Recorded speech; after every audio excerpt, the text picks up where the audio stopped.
Undercity, revamped. New Heritage Quest 10.1.7 revealed. We know what those Heritage Quests are going to be, but this revamp, are we getting played by another Doran thumbnail?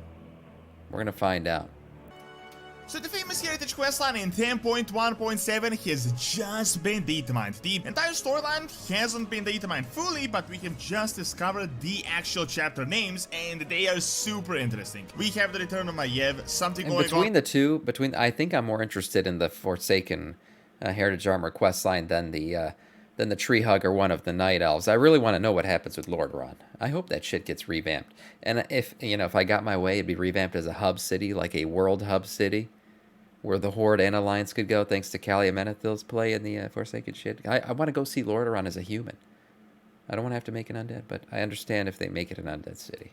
With the new World 3, the Night Elves, Druids of the Flame most likely. Most interestingly, the Scarlet Crusade has been confirmed, and there are heavy hints that not only may the Forsaken expand and get new areas, but that they're reclaiming Lordaeron as their own and potentially rebuilding Undercity as soon as 10.1.7. We literally have datamined Forsaken gods using the emblem of Lordaeron. So let us cover all the chapters, all the hints, and also the emblem of Lordaeron is on their Heritage armor, the cock fabric. You know, the piece that goes right between the legs. There's the Lordaeron logo right on it. What it all really means. If you want to get Dragonflight or anything else Warcraft related, Gamigo has some excellent deals that you can check out with my link below. Best of all, you can get software, gift cards, a bunch of games at below market prices. On top of that, you can also use my code Doran to get yet another discount, so make sure to check out my link below and grab some amazing deals at Gamigo. So the biggest thing about the new patch is that we are getting the Heritage questlines for the Night Elves and the Forsaken. Right. Really the most relevant races at the moment that are just stuck in a bit of a gray area, and this seems like it is going to be the place that is going to actually give them some conclusion. While with the Forsaken, I think this is going to get big. However, for the Night Elves, I feel like this is just going to be a setup for the big storyline in 10.2 and the Emerald. Yeah, the Night Elves are just going to plant a tree, like we know that. They're going to plant a tree and we're going to get ready for the Emerald Dream and all that shit. Dream and the Mirror still like tying the loose ends, figuring some things out, and then all of us will be working on saving the new World 3. However, I gotta say, I always get a bit of a yikes moment when I see Blizzard doing a new revolutionary story for the Night Elves. However, so far we have actually discovered what will be happening. Obviously, these are just names that can mean a lot of things, but we have discovered some models, some spells, some armor, so we can at least extrapolate that, and we can also think about what is going on with the storyline by connecting the dots here. So for the Night Elves, the first part is called Clarion Call, which, if you're a bit unfamiliar with the word, means like a really clear call. In my opinion, this is like a throwback to Warcraft 3 and a horn Malfurion used to save Yggdrasil to bring the Night Elves together. This might be the same call, but for a Yggdrasil to bring the Night Elves back once again. Ancient Curses could have something to do with the Worgen, the Satyr, or even Arcane, but really hard to tell at the moment. In regards to Grim Portent, it could have something interesting to do with the Grim Totem that's, we know, are relevant in Dragonfight. I mean, literally the leader of the Primalist was Kuro Grim Totem, and we know for a fact. Also a very cool boss. He was an interesting boss, the way the room mechanics played a role in which elements he was using. I enjoyed that boss fight. The Primalists after we mastered it, of course, to access the Emerald Dream to mess with the World Tree, so all this is obviously strongly correlated. With countering corruption, this could have something to do with the actual Emerald Nightmare and the corruption of the World Tree. Yeah, Emerald Nightmare is coming for sure. Other Mercy or Misery stepping into the shadow, Glimpse of Terror, honestly, it is hard to tell as it could really mean anything. Some people suggested that balancing the scales would be a play on words for the Naga. Obviously, they relate to the Night Elves, but honestly, I doubt this would happen in a single questline. Then we have Heart of the Issue that I personally think may be related to this corruption of the World Tree, and we now have Vorden's Wrath. This one is the easiest to decipher as we have actually datamined Maiev, the Warden. I mean, we have her model. We don't know what is going on with her, but she will definitely be here. Then we have Mark for a Protector, which could indicate Night Elves protecting the World Tree or something with Maiev. And lastly, we have protecting the new World Tree. Yeah, because the old one, it's not really protectable anymore. have Honor of the Goddess, which is kind of certainly related to Elune.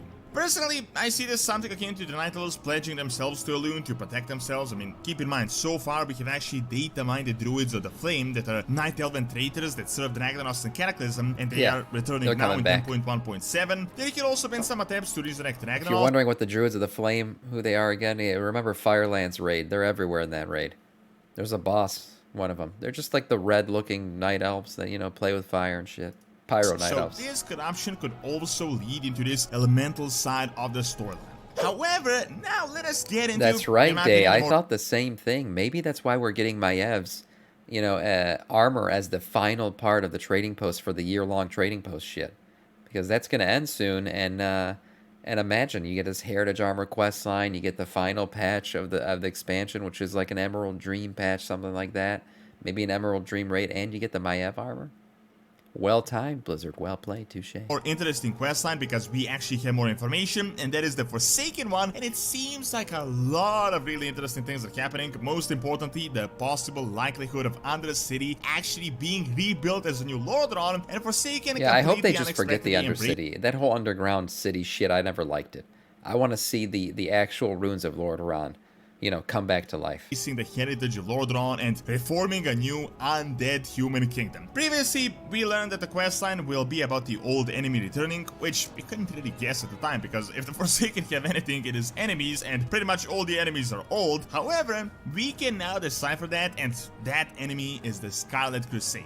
This is That's obvious right, with the Scarlet past Monastery 02 of us coming getting back. Scarlet Crusade revamp hints. We talked about it yesterday. They're going to basically bring back the Scarlet Monastery the same way they did Sholomais. So all this shit's been revamped. I can't wait to go back there. I love everywhere, it. and it looks like I all love of this Scarlet Monastery. might be related to this heritage questline. So the entire thing has a little bit of a darker undertone, sort of like the Forsaken embracing their darker side to start from scratch to deal with their enemies, and it doesn't seem like they're playing reconciliation here, honestly. So we have the first part called I Am Forsaken, which obviously talks about their identity because they lost Sylvanas, they lost their capital for a while, so they have been in this weird limbo for quite a few years now. The Unliving Summons seems like an obvious play on words to unite the Forsaken for this threat, and we learn about our enemies abound, which is the next part. Now, to the Sepulchre is the most interesting one. I mean, you would think this would relate to the Sepulchre from Shadowlands, and we know in Shadowlands Blood Elven questline, we went into Moltenaxus to learn about necromancy and to deal with the Scourge of Azeroth. However, personally, I don't think this is actually it.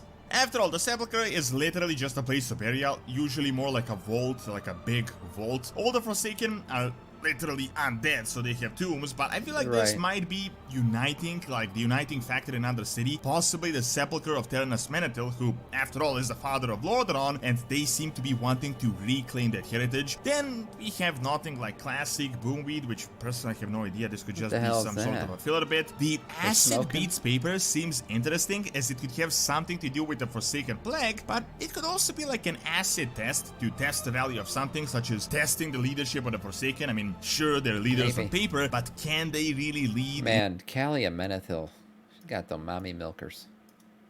Let me tell you, yeah, that new model for Kalia is great. I hope she's the reason that the Alliance can come. We'll see. On paper, but can they really lead in times of crisis? However, now things are heating up, things actually get good. yes. Obviously, here the Scarlet Crusade steps in, we can Oh, see that yes. from the names. It is either the Scarlet Crusade spying on the Forsaken or the opposite. The proper disguise suggests that the Forsaken are the ones that infiltrate the Scarlet Crusade, and Fear is our weapon also indicates that as spies we would set chaos to the Scarlet Crusade. This could mean that the undead are Shit. looking to get rid of them and to fully The undead kill the Scarlet Crusade from within. No, I didn't think about claim this that. part of Lordaeron for themselves. Previous hints suggested that undead plan to abandon Gilneas, so if they cede this to the Revamp Alliance, they Gilneas might coming want to too. get rid of the Scarlets for good and to get some territory on that side. The Scarlet Spy and Among Us obviously seem to be related to this, but then we have the Flight of the Banshee, which honestly I have no idea what this could be about. Previously we have the Itamina spell where Sylvanas returns, so we don't know whether that will happen, but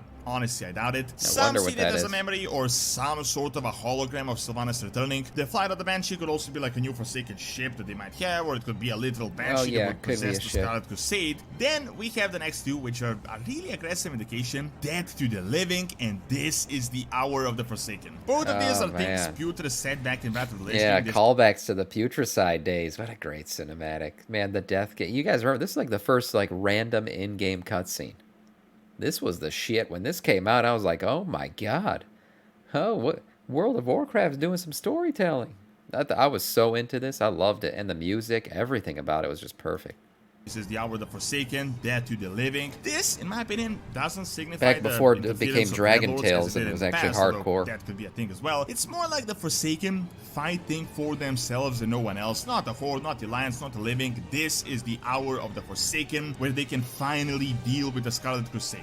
The final chapter is the most interesting one, called The Return to Lordran, which I think could be the Rebuild biggest Lordran. As I said, the Forsaken lost their identity, but after all, they're just undead former citizens of Lordran mainly. So now that they don't have Sylvanas, they have this. Scarlet Crusade has been disputing that heritage. They were saying that they are the only successors, but now if they're beat, it means Lordran survives, but as an undead kingdom. We have actually determined Forsaken guards wielding the flag of Lordran, which honestly is a bit of an insane turn of events no one really saw coming. This new branding could indicate that Undercity may finally be rebuilt. Previously, in Shadowlands, they cleansed... Rebuild Lordaeron. Do not rebuild the Undercity.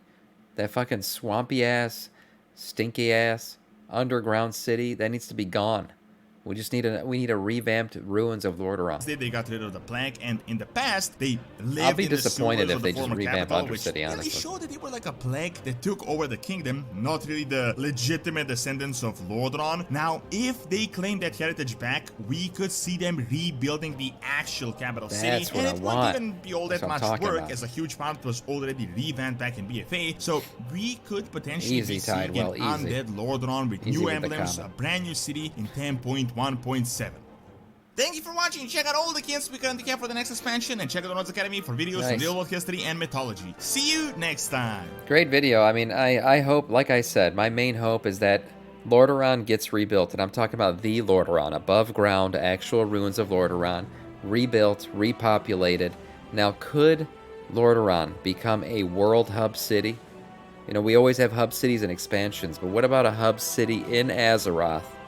You know, in the main, kingdom, Eastern Kingdoms, where the Alliance and the Horde could go. I don't know. I would love to see it. Calia Menethil is still Alliance, faction related. We're friends now as factions, so maybe we get a Lordaeron hub city. I would love that shit.